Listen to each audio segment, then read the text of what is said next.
Sero, naga bergola pasti murka.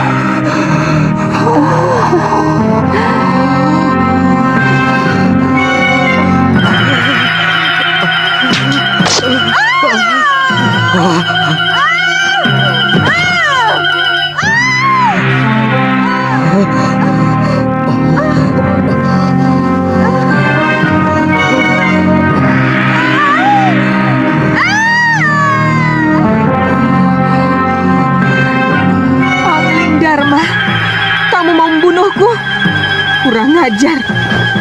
Kamu akan aku adukan kepada Kakang Naga Bergola. Aku tidak sengaja, Nagini. Sebenarnya, Prabu Angling Dharma hanya sedang mengincar sanca raksasa saja, karena dia telah berani menodai istri dari sahabatnya. Dan karena tidak sengaja melihat perselingkuhan tersebut, maka Angling Dharma terpaksa juga akan mengadukannya kepada suami sahnya, yaitu si Naga Bergola. Jangan kau kira bahwa Kakang Naga Bergola akan percaya. Dia pasti mengira kamu memfitnahku. Aku akan laporkan bahwa kamu mencoba membunuhku karena menginginkan permata abadi di mahkotaku.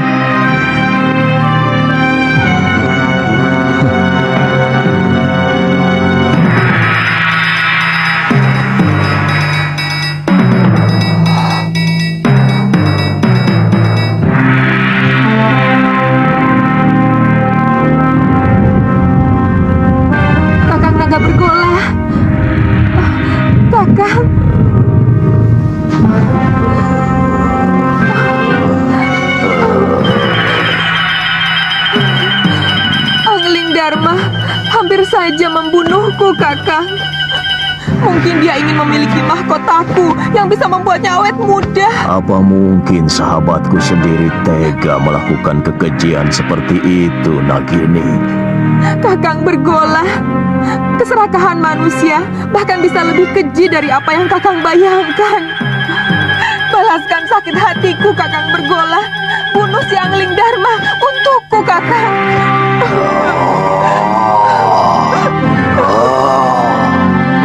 Aku sangat menghormati Kakang Naga Bergola. Aku tidak bisa melihat istrinya mengkhianati cintanya yang begitu tulus. Dalam keheningan malam itu, kejadian yang dilihat Prabu Angling Dharma kini ia ceritakan kepada permaisurinya Dewi Setiawati. Dan sang Dewi pun menyarankan agar sang raja segera menyampaikan apa yang dilihatnya kepada Naga Bergola, agar kelak tidak terjadi kesalahpahaman di antara mereka. Sebagai seorang naga resi, dia pasti bisa mengetahui sebuah kebenaran, walaupun sebagai seorang suami, dia akan lebih banyak mendengarkan apa kata istrinya. Yang aku takutkan, Nagini akan memfitnahku.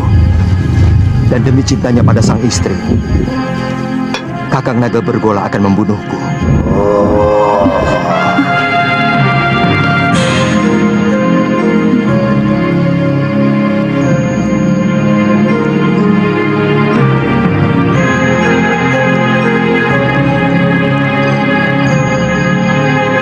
Kakang Naga Bergola, keluarlah. Aku siap menerima hukuman atas kegilafanku.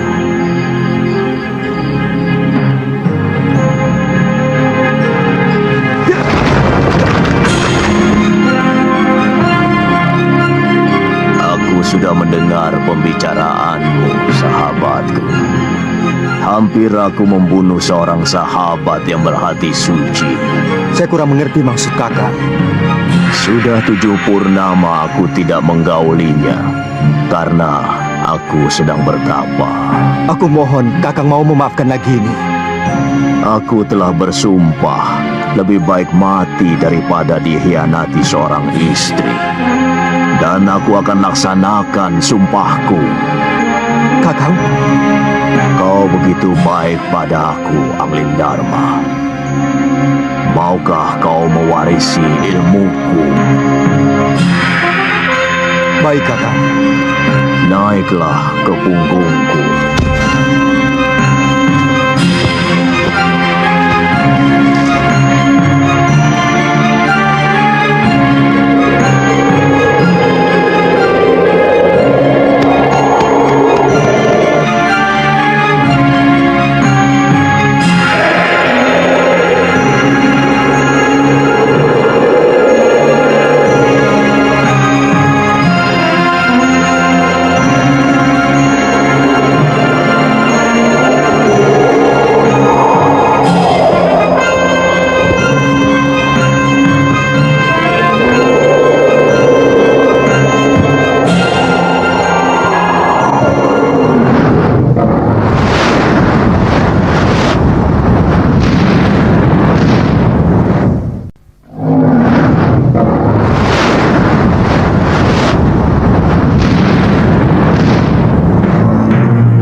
Mewarisi ilmu aji senyawa, kamu akan bisa mengerti semua bahasa binatang.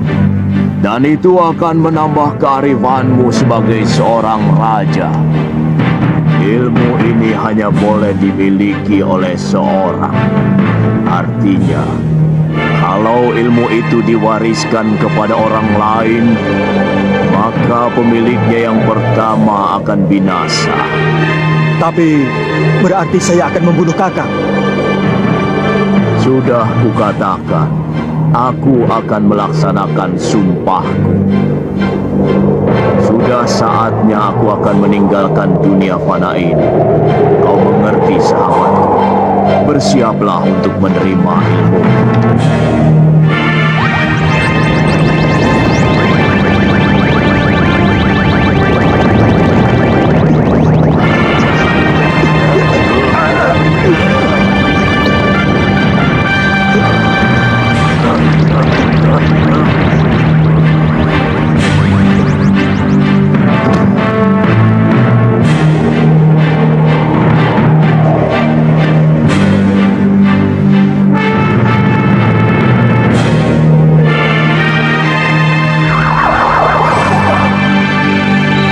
Selamat jalan, sahabatku.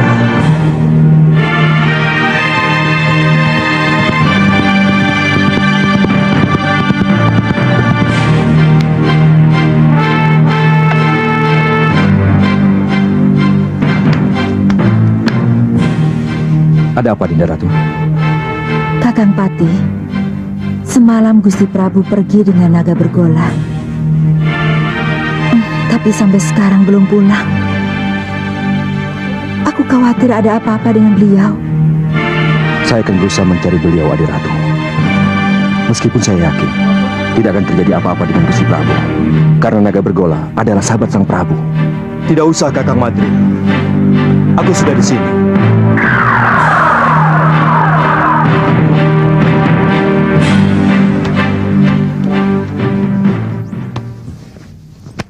Maaf aku membuatmu cemas, Dinda.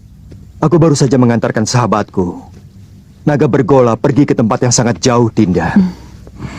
Saya cemas, Kanda Prabu. Saya khawatir kalau Kanda dicelakakan naga bergola karena peristiwa perburuan itu. Sebagai naga pertapa, beliau tahu siapa yang benar. Kakang Madrim, Kakang boleh meninggalkan tempat. Baik, Dinda Prabu.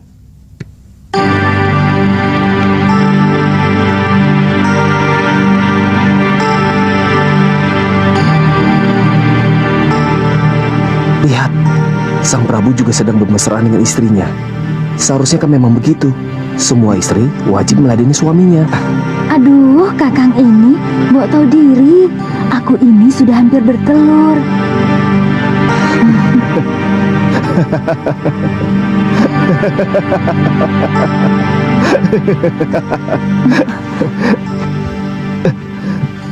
Ada sesuatu yang lucu dari diriku, Kanda. Aku tidak mengetawakan kamu, Dinda. Maaf kalau membuat Dinda tersinggung. Karena di ruangan itu yang ada hanya mereka berdua saja, maka Dewi Setiawati pun mengira jika suaminya sedang menertawakannya, dan dirinya merasa kurang cocok mendampingi kakandanya selama ini. Perlahan, Prabu Angling Darma pun mendekati istrinya, sambil menyatakan sumpahnya kepada Dewata Agung jika dirinya hanya sedang menertawakan cicak yang menempel di dinding. Di mana yang jantan sedang iri kepada mereka, yang itu berarti Prabu Angling Darma telah mengerti bahasa binatang melalui ilmu aji senyawa. Kanda bisa mengerti bahasa binatang. Berarti Kanda memiliki ilmu aji senyawa. Ajarkan ilmu itu pada Dinda, Kanda. Ilmu itu tidak bisa diajarkan kepada siapapun, Dinda. Juga kepada istri Kanda sendiri.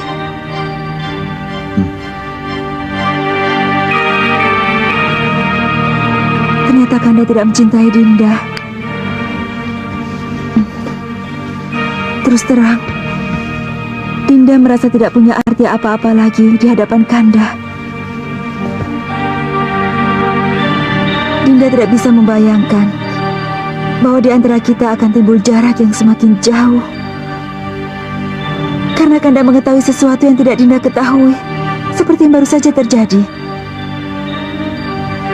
Dulu kita pernah berjanji untuk sehidup semati demi cinta kita.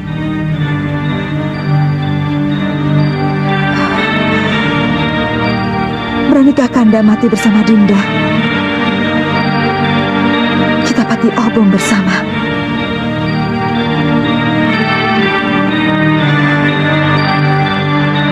Karena tanpa memiliki ilmu yang Kanda miliki, hidup Dinda tidak ada artinya lagi. Dinda akan terus-menerus diburu rasa ingin tahu apa yang Kanda ketahui.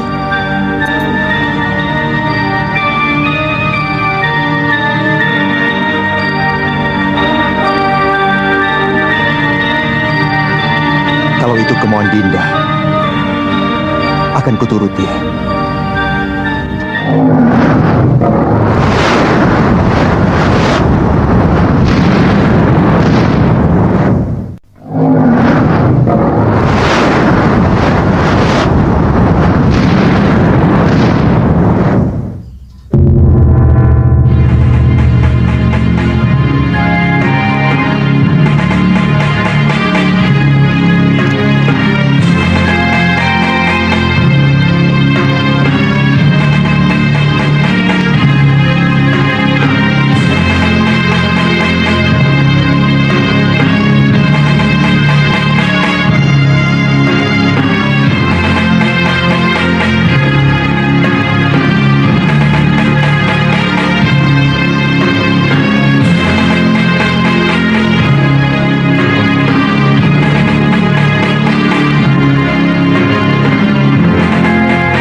Tataplah semua wajah rakyat Paduka selama mungkin, Dinda Prabu,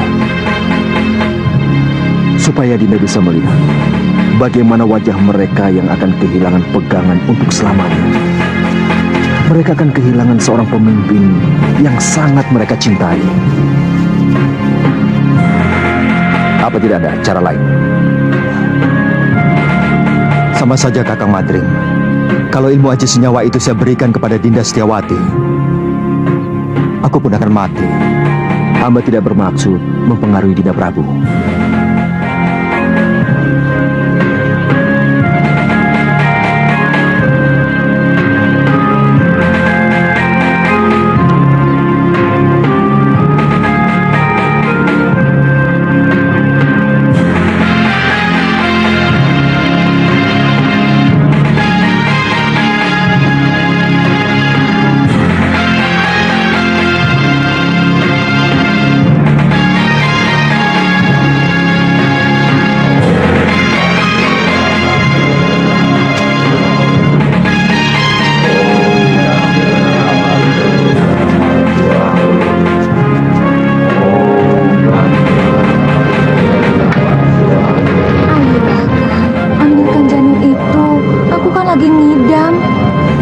Aku tidak berani, Nyai. Bisa-bisa aku dibunuh pengawal raja. Kakang memang tidak pernah mencintai aku. Dasar bandot. Baik, jika Kakang tidak mau turuti permintaanku, aku lebih baik ikut Pati Obong bersama permaisuri raja. Silakan, itu urusanmu. Kau pikir aku akan ikut-ikutan Pati Obong seperti raja bodoh itu? Tidak. Raja itu hanya mengikuti keinginan pribadinya.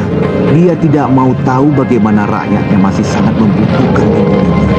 Kalau aku yang jadi raja, aku lebih membela rakyat daripada istri yang sangat mementingkan nafsunya itu.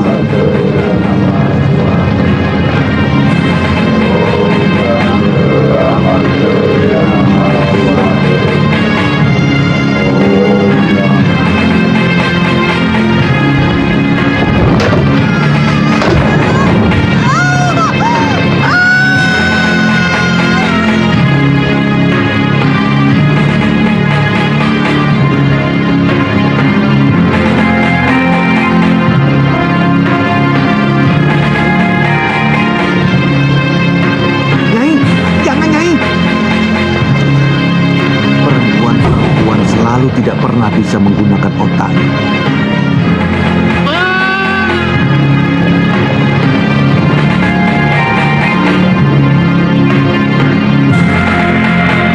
Rakyatku, aku mendapatkan wangsit dari Dewata untuk mengurungkan niatku melakukan Pati Obong. Karena aku harus lebih mementingkan yang paling membutuhkan aku sebagai suami dan sebagai raja. Aku menghargai kesetiaan istriku, tapi sebagai wakil Dewata, aku lebih menghargai rakyatku dan tugasku.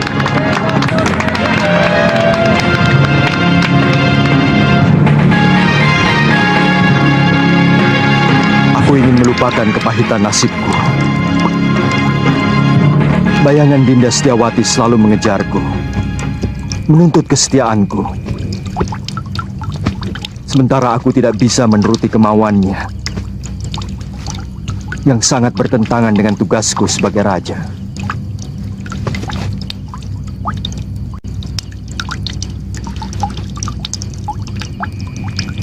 Untuk sementara, aku akan meninggalkan negeri ini, Kakang Madrim. Aku ingin berkelana, keliling jagat, melihat kebesaran semesta, sambil melipur duka lara. Sementara aku pergi, aku titipkan negeri ini kepadamu, Kakang. Aku titip rakyatku.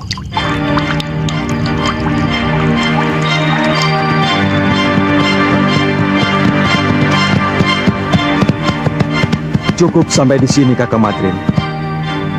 Kembalilah. Kabarkan kepada rakyatku bahwa aku sedang bertapa. Baik, Dinda Prabu. Ya. Ya.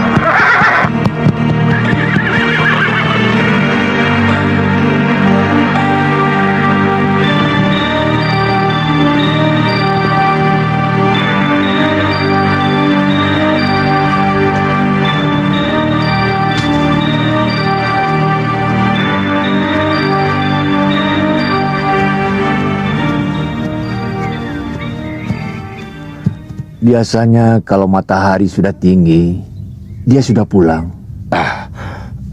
Jangan-jangan si tua bangga itu sudah menangkapnya.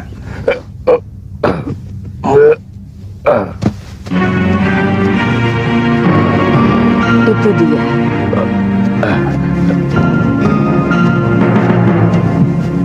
Nyai, sebentar ya. Iya. Masih belum sembuh, Ki? Kumat lagi. Oh, iya.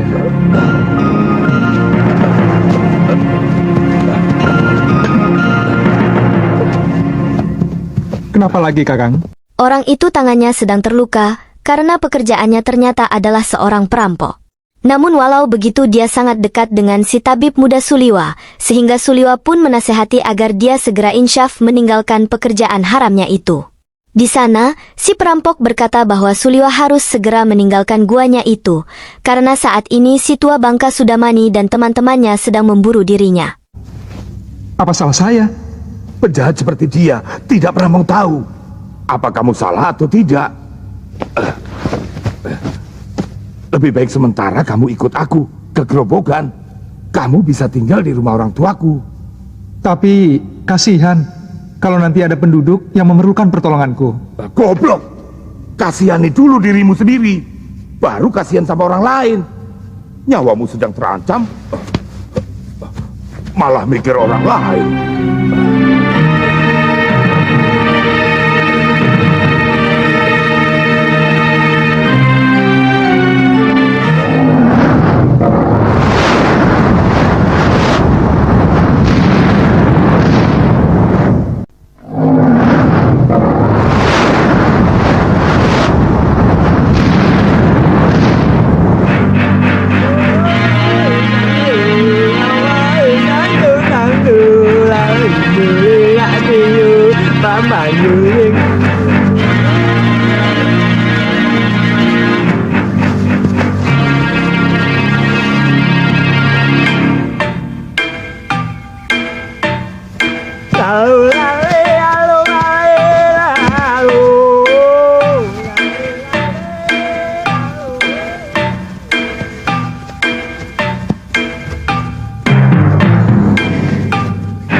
Sudamani itu mau menyempurnakan ilmu hitam tangan darah. Dia pasti akan memaksa kamu untuk mengumpulkan ramuan racun yang paling berbahaya. Kalau tidak mau, Jangan coba-coba menolak kemauan pendekar kejam yang bergelar Silangan 8. Kamu pasti akan dibunuh. Weleh. Akhirnya ketemu juga. Itu suara dia. Ayo Liwa, jangan main-main dengan nyawa.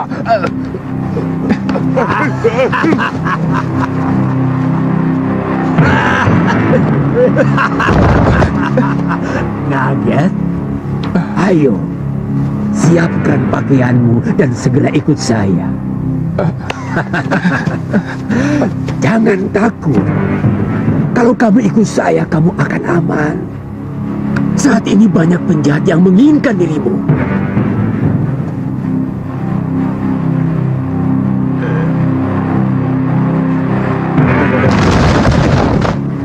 Jangan coba-coba menyentuh anak itu, Sudamani. Dia akan kujadikan murid perguruan Halimun Petak. Kalian mau bermain-main dengan pendekar 8 lengan? Gila! Panggil gurumu, bapakmu sekalian. Aku tidak takut.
Kalian mau melayani aku, anak-anak? Urungkan niatmu, Kenanga. Kalau kau berani menyentuh Suliwa, akan kusayat-sayat tubuhmu. Kenapa? Cemburu, anak-anak manis? Suliwa satu-satunya tabib yang ada di sekitar Gunung Kendeng. Jangan kamu jadikan korban. Pokoknya, kamu harus menghadapi kami kalau berani masuk ke hutan 1000 bunga. Aku tidak pernah membiarkan siapapun yang berani ikut campur urusanku.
Aku paling suka perempuan galak. Tubuhmu pasti lebih panas dari ayam-ayam kampung.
Ya Allah, aku harus tetap hidup. Aku harus hidup untuk membalas perlakuan Sudamani.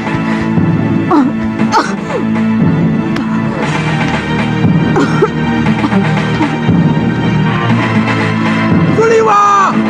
Suliwa! Gara-gara kamu, tabib Buddha itu lari. Suliwa!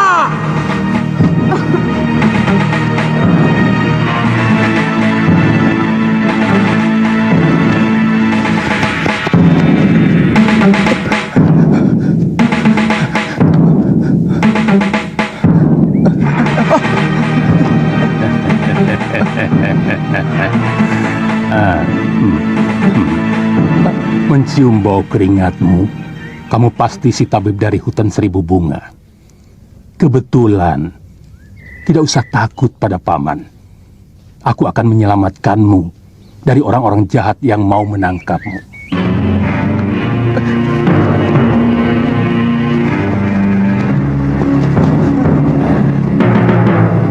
Mau kemana? Apa kamu mau diringkus sama si tua bangka Sudamani? Tubuhmu bisa direncah dan jantungmu akan dimakan.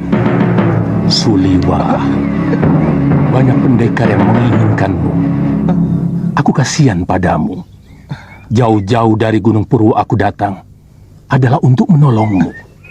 Suliwa kini mulai menanyakan ada apa dengan dirinya, dan Ciptra Genjik pun memberi penjelasan jika seluruh tubuhnya dan juga kepandaiannya dalam meracik obat sangat diincar pendekar-pendekar aliran hitam yang ada di tanah Jawa.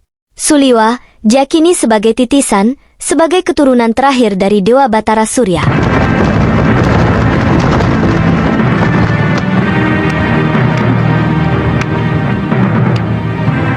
Mau dibawa kemana kekasih saya, Genjik? Itu bukan urusanmu, perempuan cabul.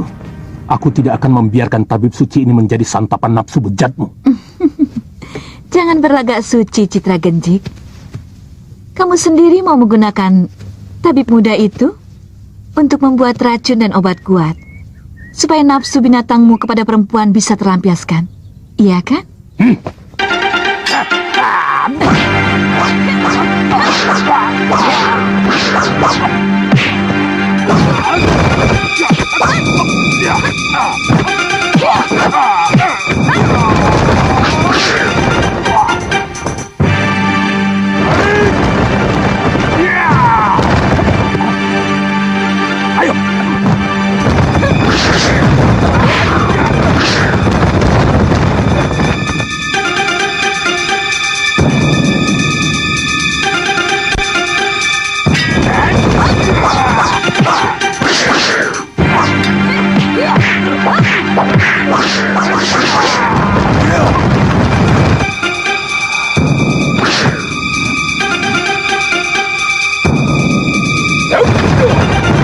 Kenapa semua orang menginginkan diriku?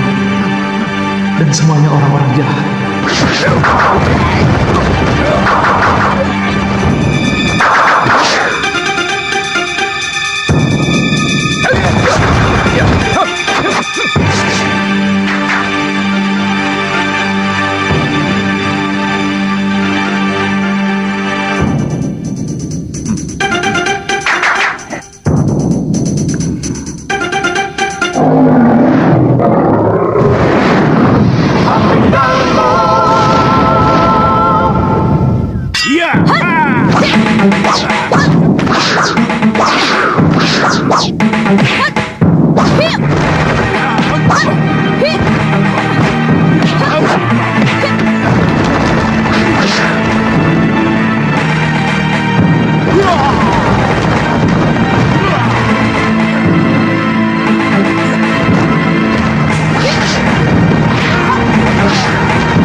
Kalian juga menginginkan anak muda itu, kakek-kakek jompo?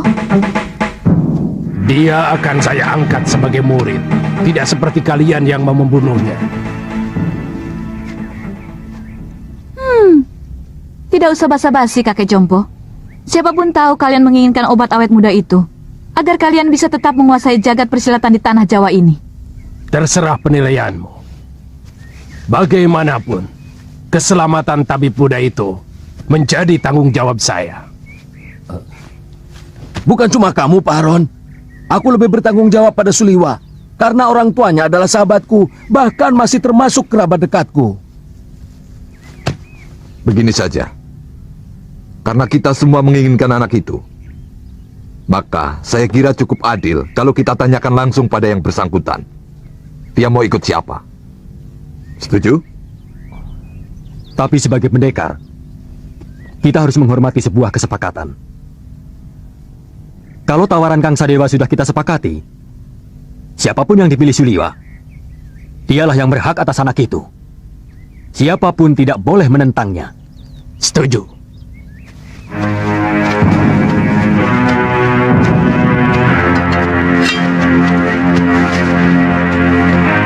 Suliwa, percayalah, saya akan mengangkatmu menjadi murid.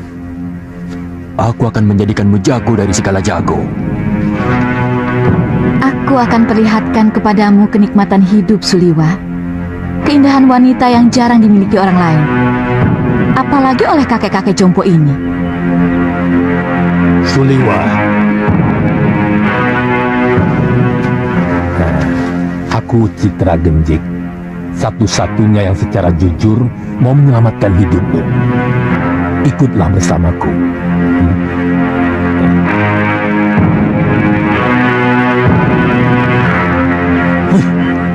Kenapa kita tolong mengikuti gagasan banci dari orang jompo itu? Kita kaum pendekar. Selesaikan saja secara pendekar. Keluarkan senjata dan kesaktian kita. Tarung. Siapa yang menang, dia yang berhak atas diri Suliwa. Siapa takut? Saya tidak pernah menghindari tantangan. Silakan. Siapa yang mau maju lebih dulu? Kita bertarung bebas. Semua adalah musuh. Kalian tidak usah berlagak sebagai satu kelompok. Aku tahu, kalian bukan satu kelompok perguruan. Sudah, jangan banyak mulut. Aku Ki Brangas. Aku menantang kalian semua. Ayo.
Rupanya manusia-manusia jompo ini juga menginginkan kesaktian tabib Buddha itu. Jangan banyak mulut sudah, Mani. Kau pun mau dia juga, bukan?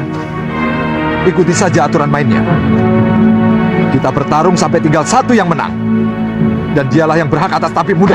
Oh, mainan menarik. Mengingatkan masa kecil. Main pedang-pedangan. Aku ikut.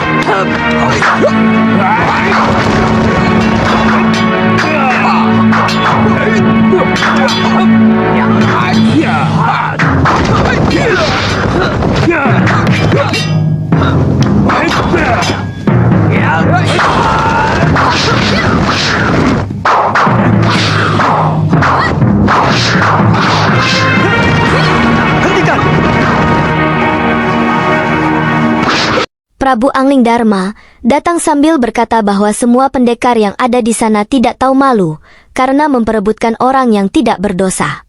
Sang Prabu menambahkan perkataannya bahwa yang mereka lakukan benar-benar sebuah tontonan murah, apa yang sedang mereka pamerkan. Sedangkan jurus-jurus yang mereka miliki masih sangat lemah dan dangkal.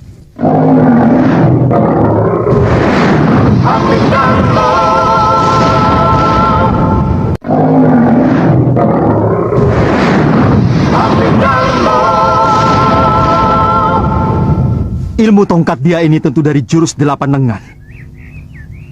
Tapi masih jauh dari sempurna. Wele. Siapa sebenarnya kamu? Kesombonganmu sudah mencapai langit.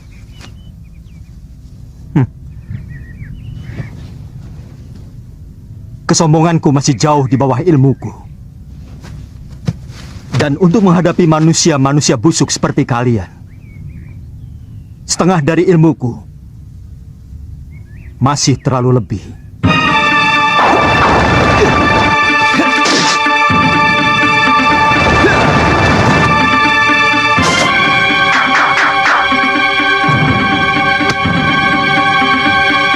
Siapa sebenarnya dia?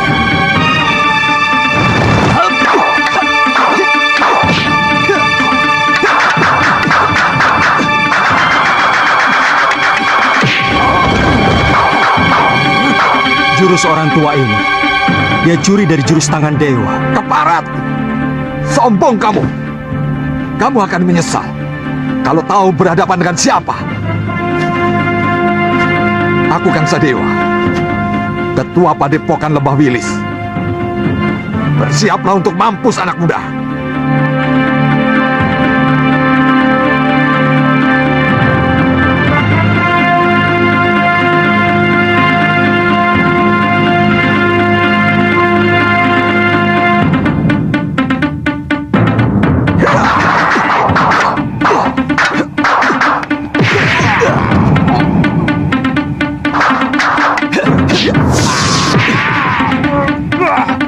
Gerakanmu cukup enteng di sana, tapi permainan tombakmu belum pantas disebut tombak sakti.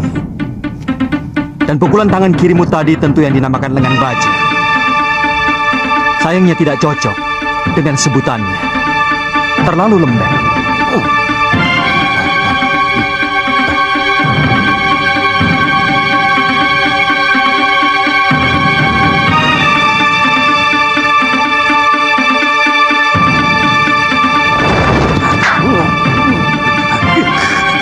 Budak orang ini.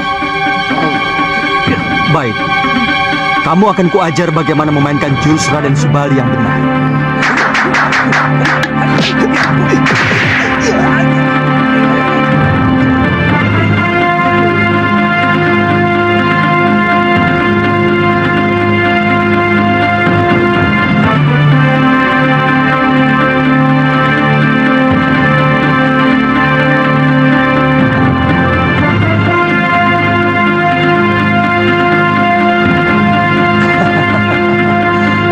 Kiranya kiparon wajah yang terkenal.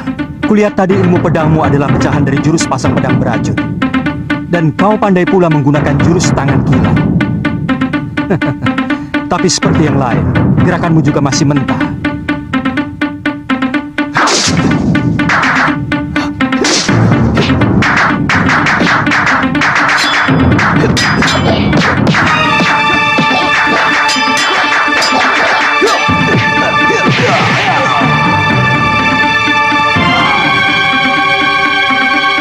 Saya mengaku kalah, Tuan Pendekar. Tuan mampu meniru semua gerakan dari semua lawan Tuan. Tuan benar-benar hebat. Tapi sebagai sesama pendekar, sangat mustahil kalau saya harus lari tinggal gelanggang colong pelayu. Sebelum membuktikan dengan jurus-jurusku, saya tahu Tuan memiliki Aji Desendriya, ilmu 10 indera yang mampu menirukan semua ilmu.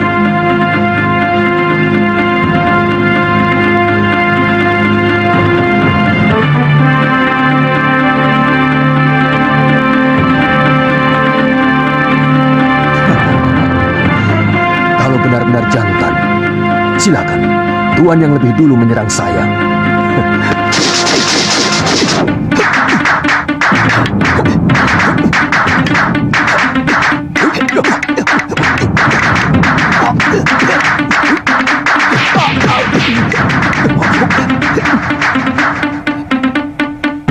Gila, dia benar-benar bisa memainkan jurus-jurus ciptaanku sendiri. Benar-benar iblis.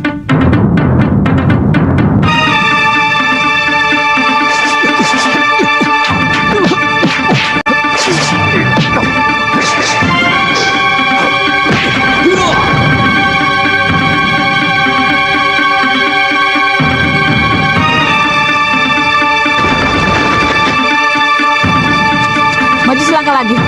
Dukun cilik ini aku bunuh.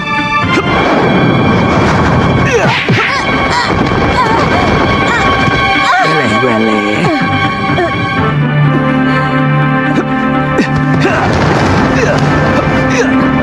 keikhlasanku, pendekar.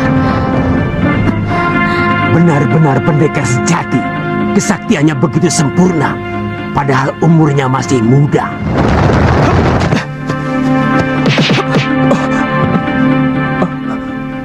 Terima kasih. Tuhan telah menyelamatkan saya. Saya heran. Begitu banyak pendekar yang menginginkan kamu. Siapa sebenarnya kamu? Kepada Prabu Angling Dharma, Suliwa mengenalkan namanya dan juga profesinya yang seorang dukun biasa yang tinggal di sebuah gua di kawasan hutan seribu bunga. Mendengar penjelasannya itu, Prabu Angling Dharma pun mengetahui jika Suliwa mungkin yang dianggap sebagian orang sebagai keturunan Betara Surya, sehingga pantas saja menjadi rebutan pendekar aliran hitam. Saya tidak mengerti itu semua, Tuan.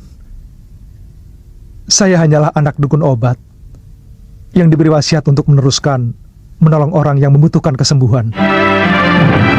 Saya kagum pada kehebatan Tuan.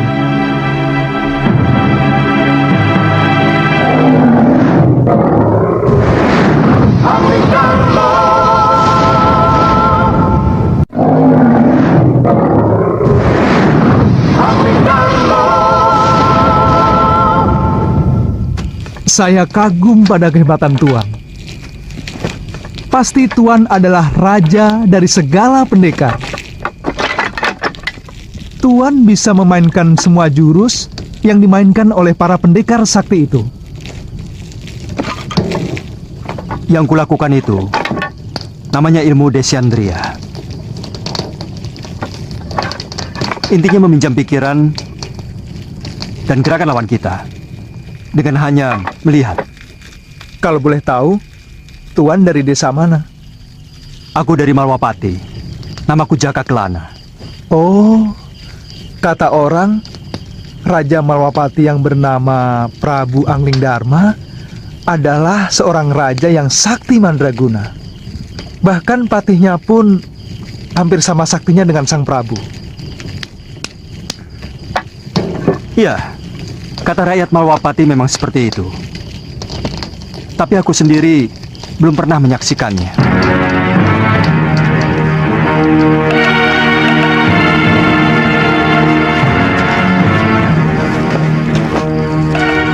Maukah Tuan menerima saya sebagai murid? Saya ingin memiliki ilmu Desandria agar saya bisa menolong penduduk yang lemah. Pemegang ilmu Desandria harus lebih dulu memiliki dasar ilmu silat yang sangat kuat, Suliwa. Sebab ilmu itu menyerap dan menirukan jurus apapun yang kamu lihat. Tapi saat ini tidak bisa, Suliwa. Masih banyak tugas yang harus aku kerjakan. Tapi kalau kamu mau, aku akan menitipkanmu pada guruku, Mpu Mahasyura. Dia seorang pendekar yang mumpuni dari Padepokan Sugalu.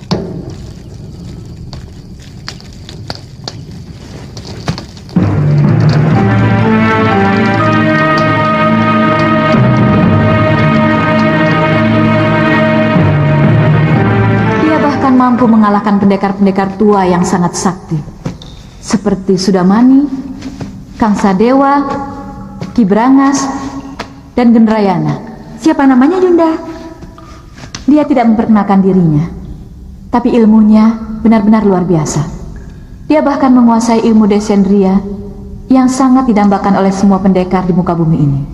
Dia tampan, Yunda. Dia muda dan gagah sekali. Dia lebih pantas menjadi raja atau pangeran dari sebuah kerajaan. Jantungnya pasti sangat lezat untuk kita santap.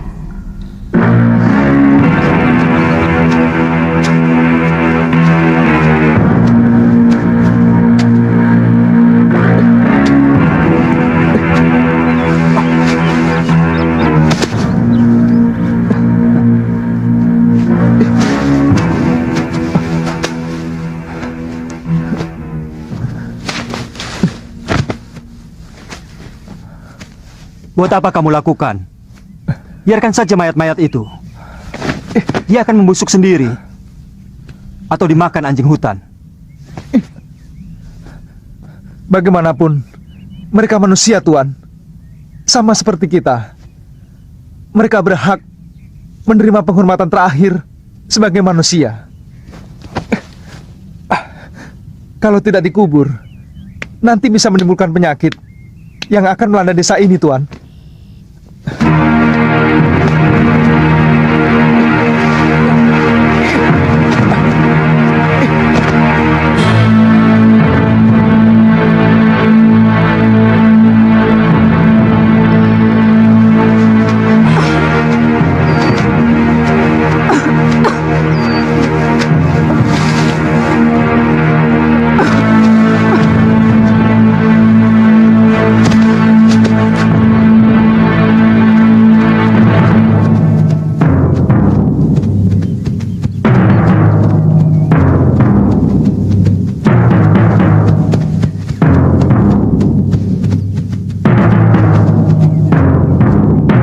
Ada apa lagi, Liwa? Kelihatannya belum mati, Tuan. Kita harus menolongnya.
Bunuh kau sudah mani. Kau telah membantai 12 saudara seperguruanku. Kau telah menghabisi semua anggota perguruan Halimun Petak.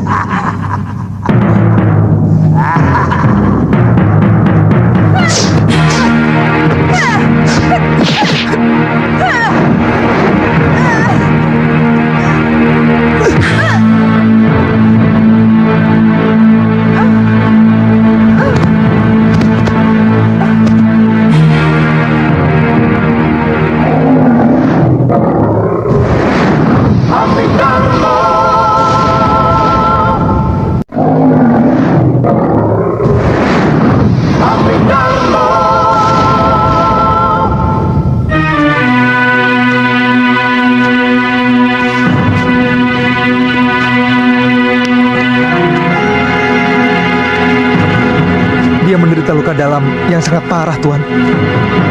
Aku melihat dia juga menderita tekanan batin yang luar biasa. Berikan obat untuk meringankan luka dalamnya, Suliwa.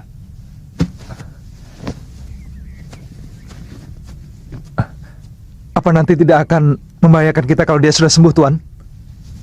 Sebagai tabib, tugasmu menolong orang yang terluka. Kalau nanti dia menyerang kita lagi, aku yang akan menyelesaikannya. Sebagai pertolongan pertama, Suliwa mulai memberikan obat dalam kepada Nila Saroya, yang setelahnya si tabib muda bertanya apakah wanita itu akan mereka tinggalkan di hutan saja. Suliwa khawatir jika wanita itu akan menjadi santapan babi hutan, karena hutan tersebut masih hutan rimba belantara yang sangat buas. Dengan kebaikan hatinya, Prabu Angling Dharma pun berencana akan menitipkan wanita itu kepada gurunya Empu Mahasyura, yang saat ini berada di Padepokan Sugaluh.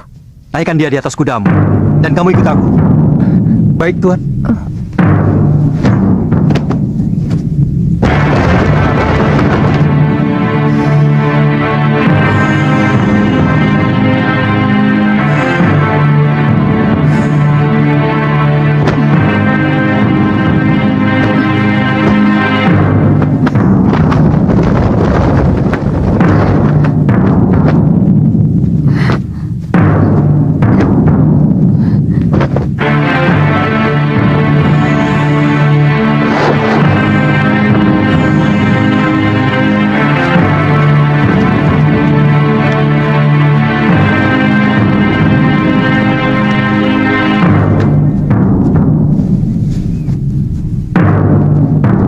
Ada apa, Kakang?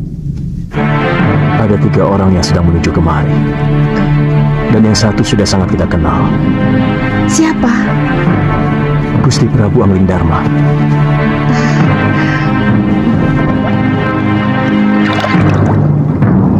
Padepokan itu didirikan oleh ayah Empu Mahasyura bernama Pangeran Suryapati yang melarikan diri dari kejaran prajurit Mamenang yang ingin membunuhnya karena memberontak kira-kira 50 tahun yang lalu.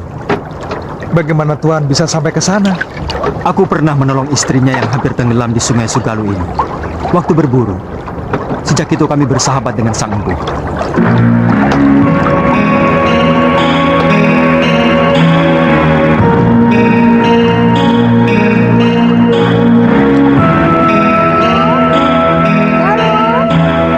Ada apa, Biung? Ganti bajumu.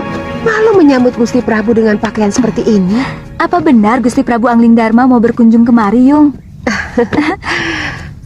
Saya benar-benar ingin melihat wajah seorang raja dari dekat. Kamu masih kecil waktu Gusti Prabu nyantrik di padepokan ayahmu. Dia sangat sayang kepadamu. Bahkan kamu sering digendongnya.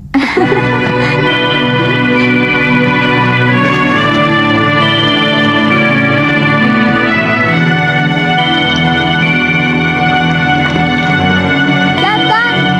Sudah datang, Yung! Dia rakit!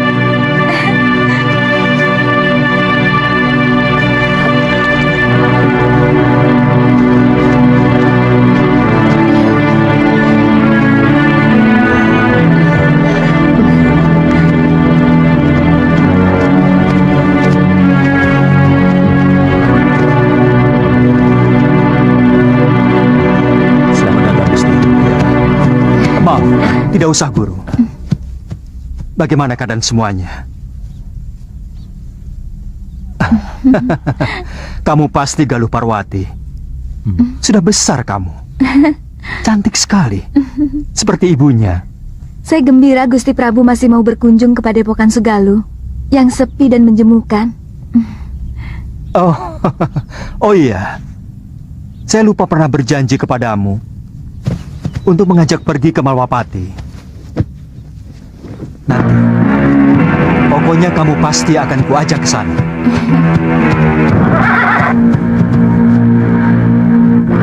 Maaf, siapa dia, Gusti?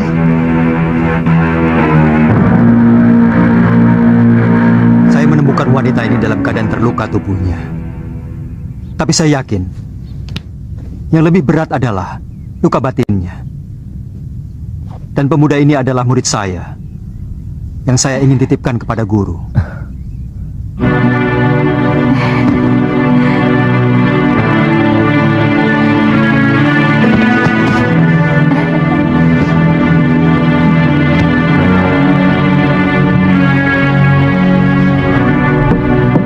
Saya ikut bela sungkawa, Gusti. Begitu singkat, Gusti Setiawati menemani Gusti. Semua sudah menjadi suratan saya, Guru. Tapi ilmu Aji Senyawa itu adalah ilmu kebijakan yang tidak ada duanya di muka bumi ini, Gusti. Ilmu itu mampu membuat seorang manusia menjadi tahu bahwa selain dunia kita, masih ada dunia lain yang bersentuhan dengan kita. Kadangkala kita menganggap binatang itu hanyalah pelengkap kebutuhan kita. Padahal dia juga punya hak untuk hidup dan hak untuk tidak kita ganggu.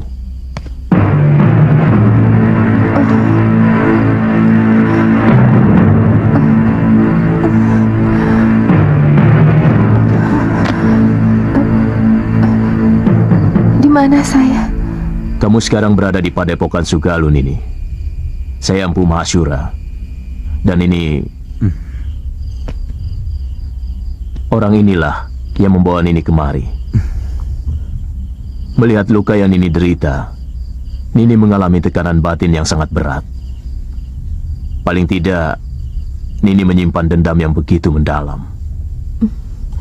Dua-duanya. Sebelum tubuh sudah mani ku cabik-cabik dan darahnya untuk keramas rambut saya. dendamku tidak akan pernah hilang. Begitu besar dendammu, Nini. Dia telah membunuh 12 saudara seperguruan saya dengan kejam. Dan dia telah merusak kesucian diri saya.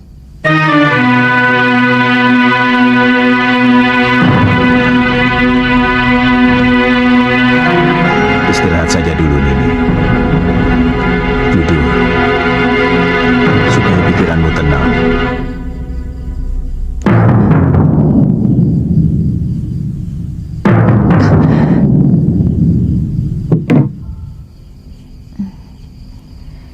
Seorang lelaki itu lebih pantas menjadi pendekar daripada menjadi tukang obat. Itu kenapa saya mau nyantrik di padepokan ayahmu. Tapi seorang tabib juga sebuah pekerjaan yang mulia, karena dia selalu menolong orang yang membutuhkan.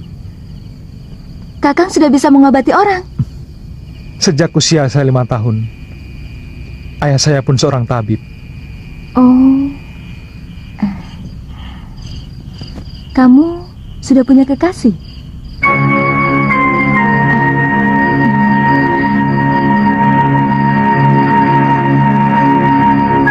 Maaf atas pertanyaan saya. Pasti kekasihmu cantik sekali. Kenapa kamu memastikan? Kamu gagah,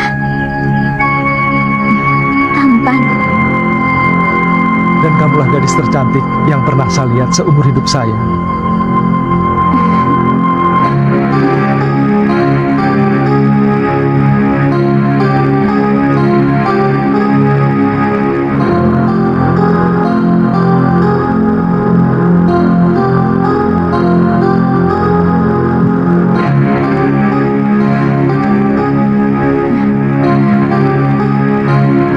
Saya ingin menghilangkan keresahan hati saya dengan mengembara. Sementara pemerintahan saya serahkan kepada Kakang Batik Madrim.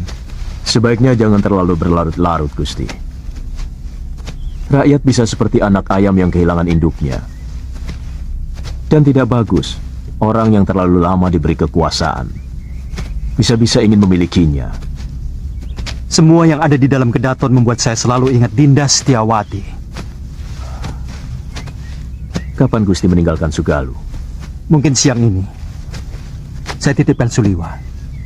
Bagaimana dengan Nila Saroya? Terserah guru. Saya hanya menolong dia. Kalau dia mau menjadi murid guru, keputusannya ada pada guru sendiri.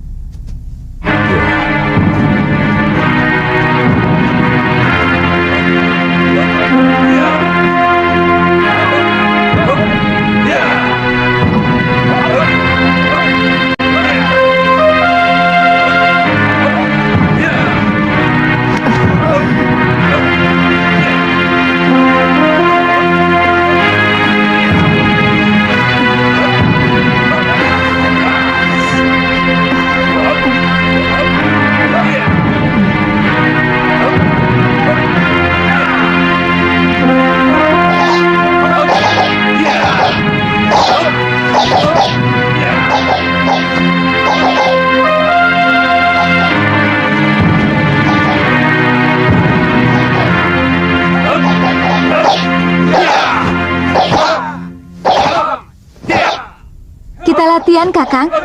Saya ingin tahu dasar-dasar silat yang Kakang kuasai. Kakang, Tidak boleh saya memanggilmu Kakang. kalau begitu boleh saya manggilmu Nini.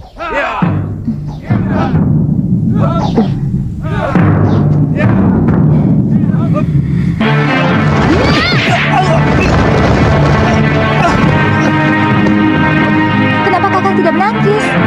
Nini kan tidak menyuruh saya untuk menangkis. Jangan bodoh. Siapapun akan menangkis kalau diserang. Saya memang belum pernah diserang orang.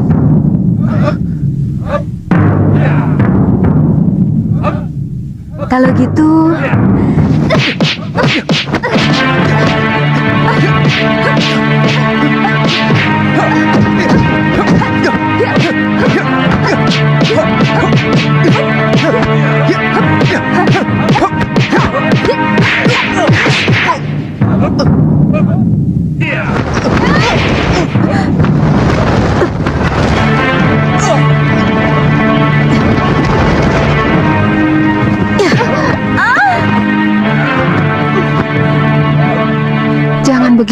Galuh.